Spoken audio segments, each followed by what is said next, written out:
ప్రారంభోపన్యాసాన్ని ఇవ్వడానికి మహాగణ ఉడుమల బాల డిడి విశాఖపురి అగ్రమేత్రాలను వారు తన ప్రారంభోపన్యాసం ద్వారా తెలుగు మేత్రాసనాల్లోని ప్రజలు ఒక దిశ దశ నిర్దేశాన్ని నిర్దిష్టమైన ప్రణాళికతో ఎలా వెళ్ళాలని మనకు ఒక చక్కటి దృక్పథాన్ని ఏర్పరచడానికి ప్రారంభ ఉపన్యాసం ఇవ్వడానికి మన ముందుకు వస్తున్నారు ఉడుమల బాలగారు డిడి విశాఖపురి అగ్రమేత్రాణులు.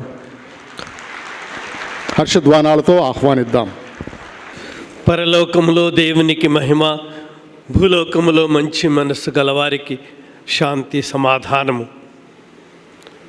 ఈ జూబిలీ 2025 మహాసభకు శిరస్సు వంచి నమస్కరిస్తున్నాను. నాడు దేవదూతలు క్రీస్తు జయంతి నాడు యేసు ప్రభుని పరలోకం నుంచి ఈ లోకానికి సాగనంపుతూ, మన తెలుగు కల్చర్లో అది చాలా ముఖ్యమైన సాగనంపటం, మధ్యాకాశంలోనికి వచ్చి సాగనంపి, అదేవిధంగా మోక్షారోహణ సమయంలో మధ్యాకాశంలోకి వచ్చి మరలా వారిని సాదరంగా ఆహ్వానించిన విషయం మనకు తెలిసిందే. కనుక నేడు ఆనాడు మొదలైన ఆ పాట, ఆ గానం, ఆ గీతం రాగం తానం పల్లవితో మమేకమైపోతూ నాటి నుండి నేటి వరకు లోకాంత్యం వరకు ఆ పాట మారుమ్రోగుతూనే ఉంటుంది. ఈ క్రీస్తు జయంతి జూబిలీ 2025 సంవత్సర పరమార్థం అదే. ఆ పాట ఆగిపోదు, ఆగదు, ఎవరు ఆపలేరు అన్న ఆనందముతో ఈ మహాసభను చూస్తూ ఎంత శ్రద్ధతో ఎంత ఆసక్తితో మీరు మీ గురుమండలాలలో పీఠ మండలాలలో మీరు ముందుకు వచ్చి ఇక్కడికి విచ్చేసినందుకు నేను విశాఖ అగ్రపీఠ కాపరిగా, ఈ మన ఆంధ్రప్రదేశ్లోని అగ్రపీఠము విశాఖ ఒకటే మనకు తెలిసింది, దాని కాపరిగా నేను పీఠాది పండితులందరితో కలిసి ఆనందిస్తూ శుభాభినందనలు, శుభాశీస్సులు పలుకుతున్నాను. ఇప్పుడే ఆహ్వాన పలుకులు మన ఈ మహాసభ నిర్వహిస్తున్న విజయవాడ పీఠ కాపరి మనకు ఆహ్వానాన్ని అందించి ఉన్నారు. కనుక మీకందరికీ నేను నమస్కరిస్తూ, విశాఖ అగ్రపీఠ పరిధిలో, ప్రాంతీయ స్త్రీ సభ పరిధిలో ఉన్న ఈ 5 పీఠ మండలాలు కలిసి ఒక ప్రాంతీయ స్త్రీ సభగా మనం ఏర్పడ్డాము. కనుక నేను ఆనందముతో ఈ సువిశాల ఆంధ్రప్రదేశ్ 10 కోట్ల ప్రజలతో విరాజిల్లుతున్నది. క్రైస్తవులు మాత్రం కాదు, 10 కోట్ల ప్రజలకు ఈనాడు ఈ మహాసభకు విచ్చేసిన మీరందరూ, మనమందరము ప్రతినిధులమని నేను భావిస్తున్నాను. క్రీస్తు పేరట, రక్షకుడైన క్రీస్తు పేరట మన ఆంధ్రప్రదేశ్లోని ప్రజలందరికీ నేను శుభాశీస్సులు అందజేస్తున్నాను.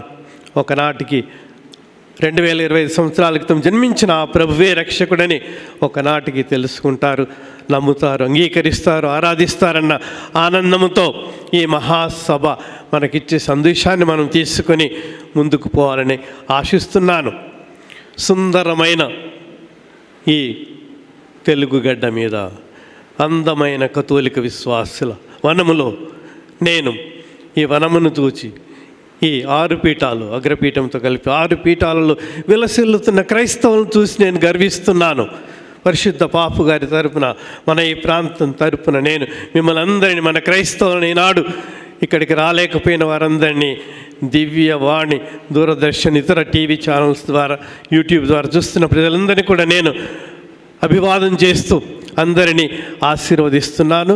మనకి ఇది ఒక మైలురాయిగా, ఈ ఒక్కరోజు వేడుక కాదు, ఇది మనకు మైలురాయిగా చారిత్రాత్మకంగా నిలిచిపోతుందని రానున్న అనేక సంవత్సరాలకు 2025 సంవత్సరాలు ఎలా గడిచిపోయి అదేవిధంగా లోకాంత్యం వరకు కూడా ఇది మనకు గొప్ప ఊపిరిని, ఉత్సాహాన్ని ఇస్తుందని నేను గట్టిగా నమ్ముతూ ఈ ప్రారంభ ఉపన్యాసాన్ని చేస్తున్నాను.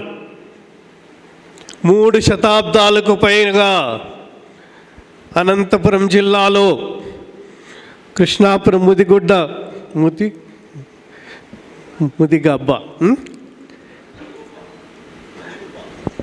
మదిగుబ్బ అనే ప్రాంతంలో అడుగుపెట్టిన కథోలిక విశ్వాస బీజం నేటికి ఎంతగా వ్యాపించిందో ఒక ఆవగింజలా మొదలై ఈనాడు మహా వటవృక్షంలా అన్ని జిల్లాలలో, అన్ని పీఠాలలో విలసిస్తుంది. కనుక ఆ పీఠ కాపరి కర్నూలు పీఠ కాపరి కూడా ఉన్నందుకు మేము ఆనందిస్తూ యేసు సభ గురువులకు ఆనాడు ముందుగా మన తెలుగు గడ్డ మీద తేనెలకు తెలుగు భాషలో యేసు నామమును ప్రకటించుటకు, యేసు నామమును స్తుతించుటకు వారు ఆనాడు తొలిగా అడుగు వేసిన విషయం మనకు తెలుసు.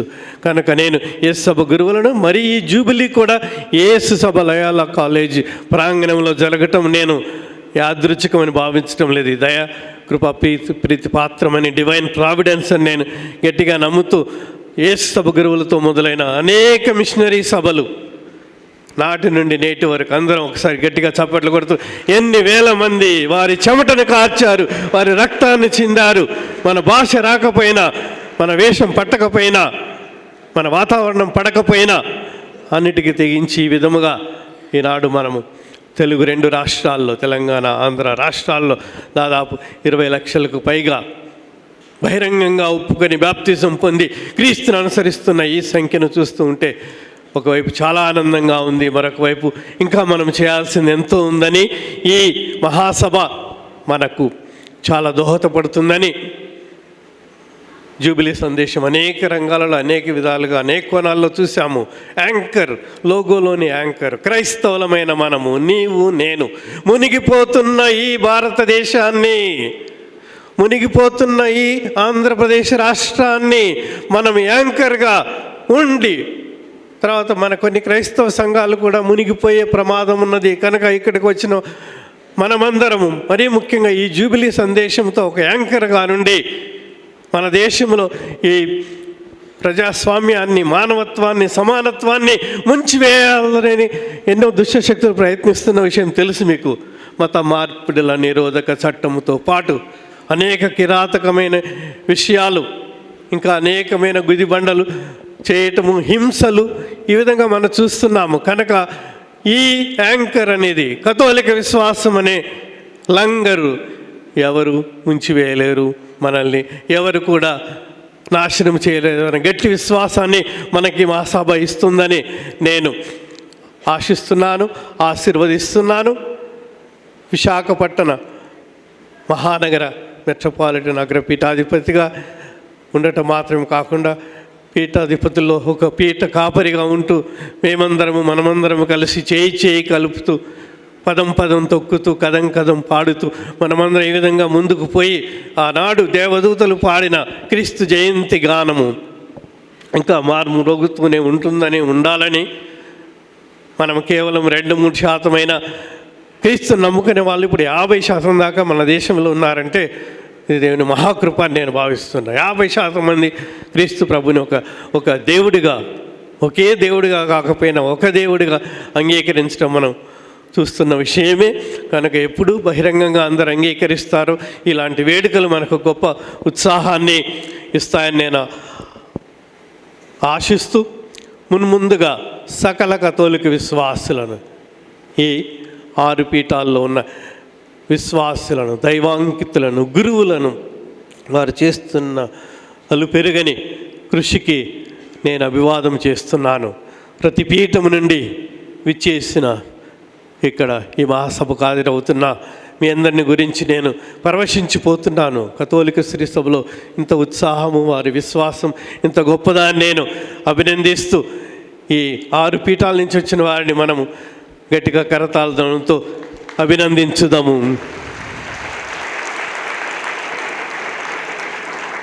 ప్రత్యేకంగా విజయవాడ కాపరి మహాపూజ్య జోసెఫ్ రాజారావు గారికి ఈ మహాసభ నిర్వహించటానికి చొరవ తీసుకొని అనేక అడుగులు వేసి దీన్ని నిర్వహిస్తున్న వారికి, ఆంధ్రప్రదేశ్లో నడిబొడ్డు పీఠము, నడిబొడ్డు పట్టణము కనుక ఈ నడిబొడ్డులో ఇది జరగటం నేను చాలా ఆనందంగా భావిస్తూ, ఇది కథోలిక విశ్వాసానికి ఒక పట్టుకొమ్మని, ఇక్కడ జరుగుతున్న కార్యక్రమాలని కూడా స్వార్థ వ్యాప్తికి ఎంతో కృషి చేస్తున్నాయని మన మిషనరీలు ఆనాడు సభ గురువులతో ఎంఈపి, మిల్హిల్, ఎంఎస్ఎఫ్ఎస్, పీమే, హైదరాబాద్ నుంచి ఇక్కడి వరకు ఏలూరు వరకు పీఠాలను స్థాపించిన పీమే, ఇంకా ఎంతోమంది మిషనరీలు, వాళ్ళ సభలు, ఇంకా స్త్రీల సభల గురించి చెప్పనవసరం లేదు.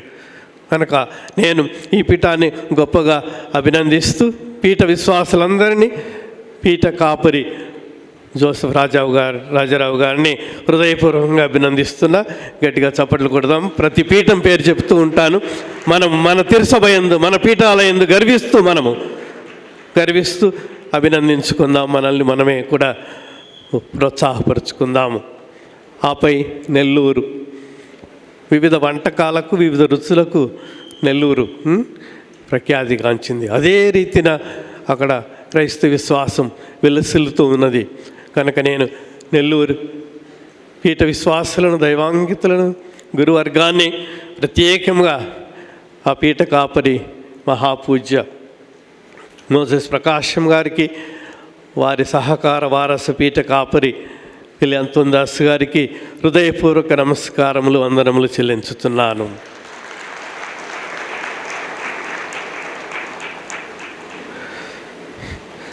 క్రైస్తవ విశ్వాసము విశేష విధంగా విలసిల్లే గుంటూరు కారంలో అభివృద్ధి పొందే గుంటూరు పీఠం విశ్వాసులు, గురువర్గం బిషప్ భాగ్యయ్య గారిని అభినందిస్తూ, అక్కడ నుండి అనేక ప్రాంతాలకి కథోలికులు వలస వెళ్ళి ఎక్కడా కథోలిక విశ్వాసమే లేని చోట ఎడారుల్లో, అడవుల్లో కూడా ఈ విధంగా పునాది వేసిన ఆ గుంటూరు పీఠ కాపరి భాగ్యం గారిని, వారందరినీ నేను అభినందిస్తున్నా. మనందరి తరఫున వారి కరతాళదనులతో వందనములు చెల్లించుదాము. యేసుని కన్న మరియ తల్లి పుణ్యక్షేత్రాలు ఎన్నెన్నో. ఏలూరు పీఠములు ఈ విధముగా అనేకమైన మరియమాత పుణ్యక్షేత్రాలు వెలిసి, దాని ద్వారా కథోలికులను మాత్రమే కాకుండా క్రైస్తవేతరులను, అన్ని పీఠాల్లో కూడా ఇలాంటి పుణ్యక్షేత్రాలు ఉన్నాయి. ఇవి ఈ కాలంలో ముఖ్యంగా అవే మనకు శరణము. మనము ప్రత్యక్ష స్వార్థ ప్రకటన చేయలేకపోతున్నాం. డైరెక్ట్ ఎవాంజలైజేషన్ చేయలేని కాలములో మనమందరం ఇలాంటి పుణ్యక్షేత్రాలని అభినందిస్తూ, ఏలూరు పీఠ కాపరి మహాపూజ్య జయరావు తండ్రి గారికి హృదయపూర్వక అభినందనలు, ఆశీర్వాదములు అందజేస్తున్నాం.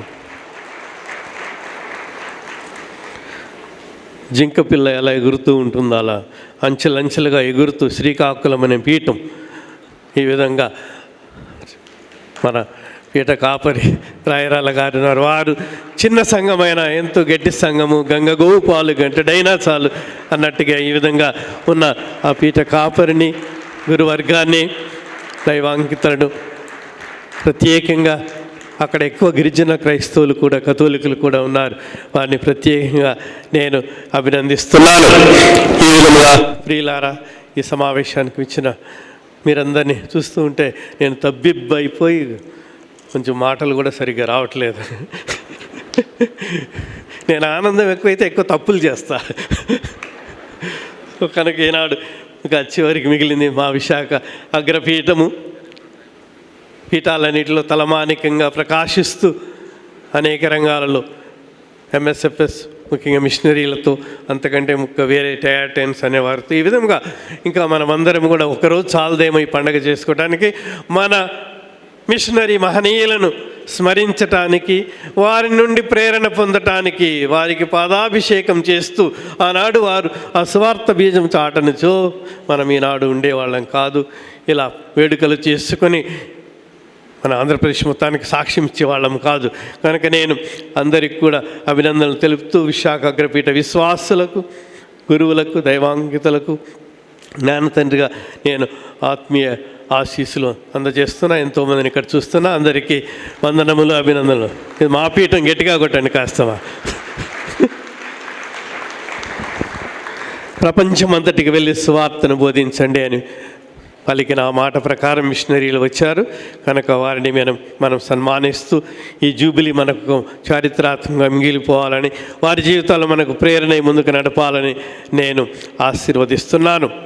కథోలిక విశ్వాసం, ధర్మం, కథోలిక ధర్మం అనాలి. మతం బట్టి, మతం కంటే ఎక్కువ మనము అన్ని రంగాలలో, అంతరంగములో నూతనీకర సఖ్యత నిరీక్షించే యాత్రికములుగా మనం అన్ని రంగాలలో విలసిల్లాలని, సర్వతోముఖ అభివృద్ధి కావించాలని కోరుకుంటూ, ఒట్టి మాటలు కట్టి పెట్టబోయి గట్టి మేలు తలపెట్టవే అన్నట్టు మన తెలుగు కవి చెప్పినట్లుగా మనం ఆ విధంగా ఈనాడు ఈ ప్రేరణతో ముందుకు మున్ముందుకు పైకి పైకి లోనికి లోతైన జలాల్లోకి మన వలలు విసురుతూ మనమందరం ముందుకు పోవాలని మన ఆంధ్రప్రదేశ్ ప్రాంతీయ శ్రీ సభను దేవుడు 30దంతలుగా 60దంతలుగా 100ంతలుగా దీవించుదురుగాక. ఈ ప్రేరణ, ఈ సమావేశ ప్రేరణ మనల్ని ముందుకు నడిపించునుగాక. ఏమైనా కానీ, ఏదైనా రాని, హింసలు ఎదురైనా మనము ఈ లంగర్లా నిలిచి మన ఆంధ్రప్రదేశ్ శ్రీ సభను ముందుకు నడిపించి సాక్ష్యం ఇచ్చదముగాక. ఆమేన్, ఆమేన్. Thank you.